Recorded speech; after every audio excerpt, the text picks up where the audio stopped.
There is a zombie film from the last year that became one of the biggest hits of the year, was loved by nearly everyone who saw it, and has barely reached most of the world. That is number 1 first, starting with number 15, We Bury the Dead.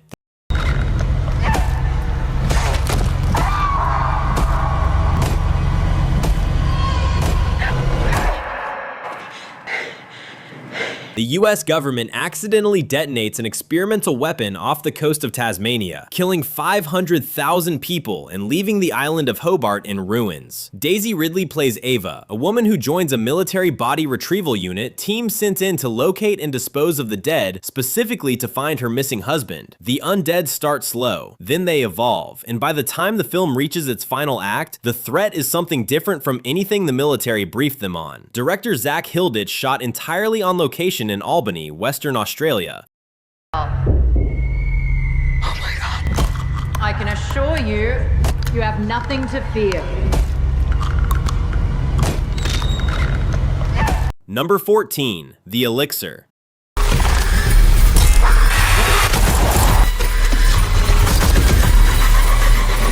Stick to me! How are we gonna get away? A family in rural Indonesia runs a centuries-old herbal medicine business. The patriarch pushes the formula too far, synthesizing a new compound that goes catastrophically wrong. Within hours, the village is overrun by fast, feral infected. The film traps its characters inside a family compound surrounded by jungle, which means every room and every doorway becomes a potential kill zone. The directors leaned heavily into practical gore with minimal CGI, which gives it a rawness that most Netflix originals avoid. It's gonna be okay. Help's coming. This is one Rachel. Stop. Number 13, 28 years later.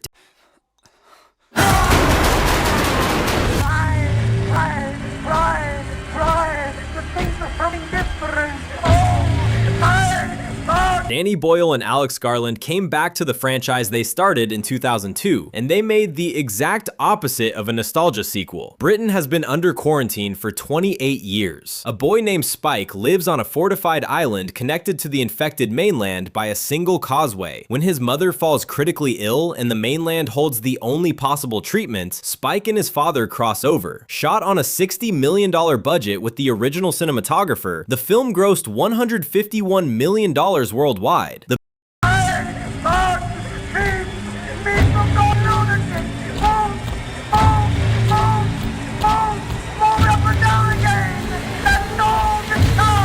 Number 12, 28 years later, The Bone Temple. We've experienced and survived.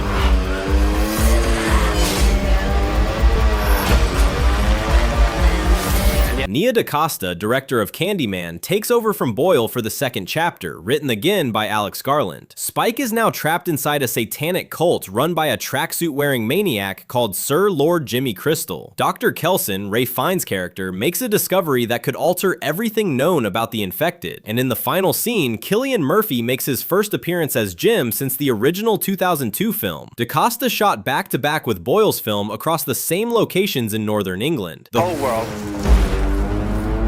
will cease to make sense. I open the door of heaven and hell. Incredible changes. Number 11, Zomvivore.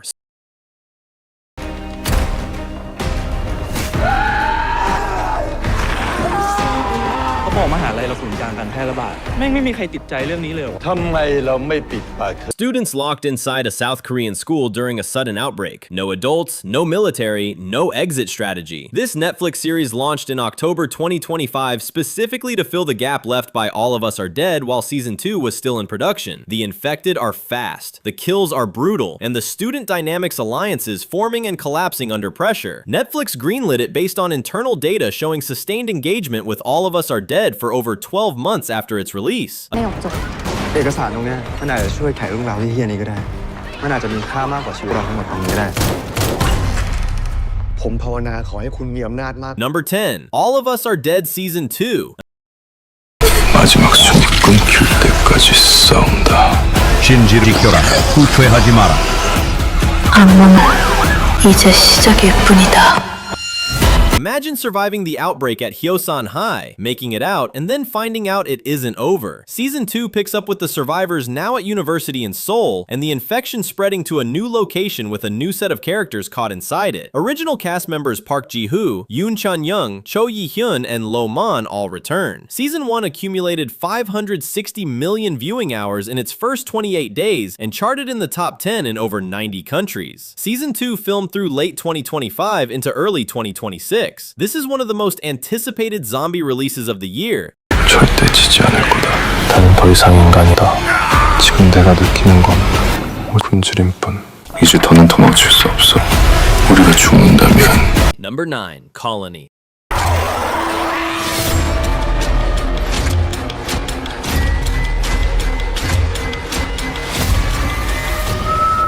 The director of Train to Busan is back. Yeon Sang-ho returns to zombie cinema with a biotech conference that erupts into chaos when a rapidly mutating virus is released, locking survivors inside a sealed building with infected that keep evolving and growing more intelligent the more of them there are. Jun Ji-hyun leads, her first film in 11 years since Assassination, alongside Ji Chang-wook, Koo Kyo-hwan, and Shin Hyun-bin. 그러다 두 발로 걷고. 선생님들 지금 우리 따라온 거야? 하고 있는 것 같아요. Number 8. Resident Evil.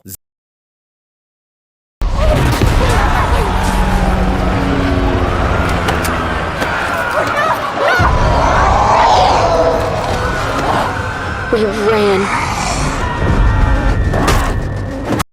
Zach Kreger, the director of Barbarian, is rebooting Resident Evil, and everything about the approach suggests this is going to be the first film in the franchise to genuinely terrify people. Brian is a medical courier sent on a late-night delivery to Raccoon City General Hospital. Filming began in Prague in October 2025 and wrapped in February 2026. 4 major studios, including Warner Brothers and Netflix, entered a bidding war for distribution rights. Sony won. Kreger has stated publicly the film has nothing to do with previous Resident Evil films and is made specifically for fans of the games. It releases in cinemas and IMAX on September 18th, 2026.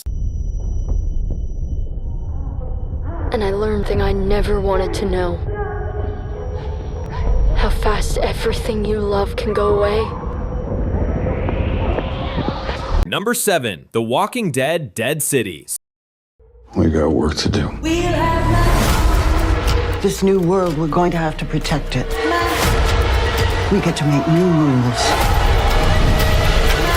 I'm not playing your games. Season 3. Maggie and Negan are back in walker-infested Manhattan, and this time they are trying to build the first thriving community in New York City since the apocalypse. Lauren Cohan and Jeffrey Dean Morgan return alongside new cast members Jimmy Simpson and Raul Castillo. Production filmed across Boston and Massachusetts through late 2025, with 8 episodes confirmed. The movie is expected mid to late 2026 on AMC and AMC+.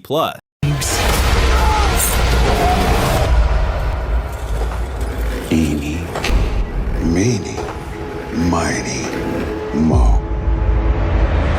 Number 6. Queens of the Dead. We outside tonight. It's life or death. It's both. It's always both. I know, such Drag queens and club kids battle zombies during an outbreak that hits mid-show at a Brooklyn drag night. Directed by Tina Romero, the daughter of George A. Romero, the man who created the modern zombie genre. The cast includes Margaret Cho, Bridget Lundy Payne, Jaquel Spivey, and Cheyenne Jackson. The film premiered at the Tribeca Festival in June 2025, where it was picked up by Shudder and IFC Films. George Romero's original films use zombie outbreaks as social commentary. That thing was not human. You know what this means. It's worse. A zombie. Yum, yum, yum. Number 5. The Last of Us Season 2.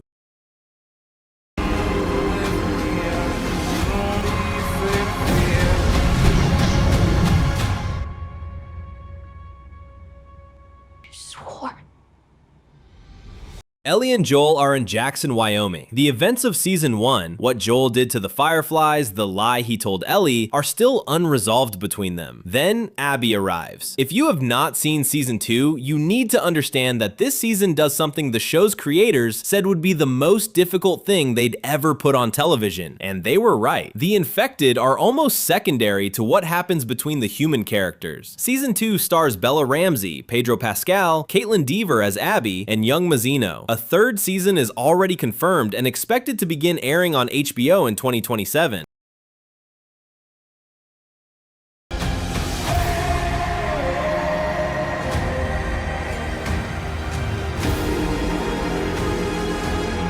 Don't you know what he did? Number 4. This is not a test.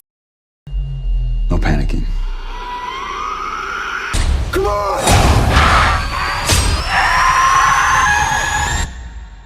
5 teenagers take cover inside their high school as a zombie apocalypse erupts outside their small town. Olivia Holt leads as Sloane, a girl who started the morning writing a suicide note and by nightfall is the one keeping everyone alive. Based on the best-selling 2012 YA novel by Courtney Summers, the film was directed by Adam McDonald, who previously made Backcountry and Out Come the Wolves. It filmed in Hamilton, Ontario in February 2025, premiered at the Toronto After Dark Film Festival, and released theatrically on February 20th, 2026 through IFC and Shudder.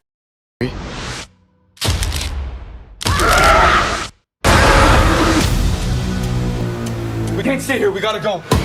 If we go out there, we're all dead. 3. Return of the Living Dead.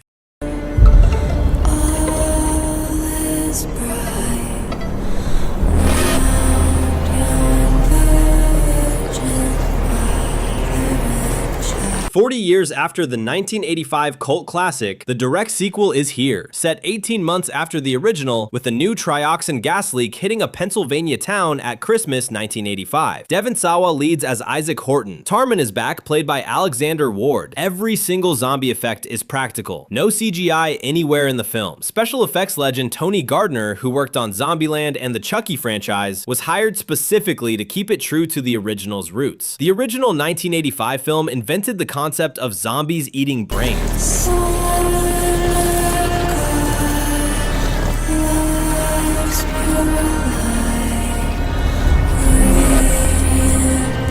Number 2. Mads. A French drug dealer picks up a hitchhiker on a dark roadside outside Paris, and within minutes, something is wrong with both of them. The entire film is one single unbroken shot with 0 cuts. Number 1. My Daughter is a Zombie. 강이야? 그리고 너. 어? 기억이 있으면 좀비가 아니야. 살아있어, 엄마. 기억력 회복에 제일 좋은 게 운동이래. 넌 잘 봐? A single father and Seoul Zoo animal trainer discovers his teenage daughter has been bitten by the GAR virus on her 15th birthday. Rather than hand her over to the authorities, he takes her to his mother's remote seaside village and does what he knows best. He starts training her. The film is based on a Korean webtoon of the same name, directed by Pil Gam-sung, and stars Jo Jung-suk and Cho Yo-jung. It released in South Korea on July 30th, 2025, became the highest-grossing Korean film of the year, hit over 5.6 million admissions, and grossed $38 million worldwide. The trailer is on IMDb right now. Most people outside South Korea have never heard of it. 내 딸이 아니야. 김정환 씨, 감염자와 함께 있습니까? The zombie genre is not slowing down. From Cillian Murphy's return after 24 years, to a barbarian director taking on Resident Evil, to George Romero's final film finally being made, 2026 is the biggest year for the genre since The Walking Dead changed television.